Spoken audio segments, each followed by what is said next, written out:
Remise à l'hôpital général de Kinshasa, ex-Mamaimo, cette usine d'oxygène approvisionnera plusieurs formations hospitalières de la capitale. Une dotation du ministère de la Santé à travers le programme de développement du système de santé. Nous avons été confrontés à des difficultés.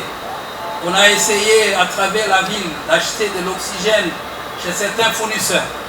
Mais cela a été insuffisant et ce n'était pas une intervention durable.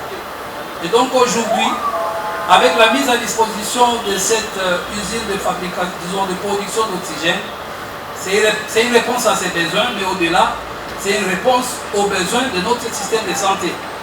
Parce que même si aujourd'hui nous visons production d'oxygène pour la riposte contre la Covid, mais c'est pour tous les malades. Le ministre Jean-Jacques Mbugani a invité les utilisateurs à en faire bon usage. La Banque mondiale se réjouit d'avoir participé financièrement à l'aboutissement de ce projet.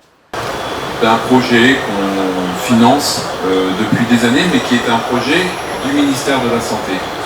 Alors le coordonnateur a déjà très bien expliqué qu'il y a une pandémie depuis 2 ans, on le sait tous, qu'un des problèmes posés par cette pandémie, c'est que parfois les gens qui sont infectés ont des problèmes de détresse respiratoire et qu'il était important dans ce contexte de vous aider, notamment quand il y a eu la 3e ou 4e vague, je me perds dans les chiffres, quand on a eu pas mal de gens en détresse respiratoire.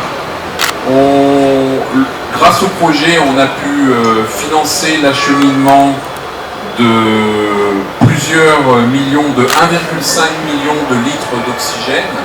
En dehors de Kinshasa, 4 autres provinces bénéficieront de ces 8 premières usines de production d'oxygène, à savoir le Nord Kivu, le Sud Kivu, le Haut-Katanga et le Congo central.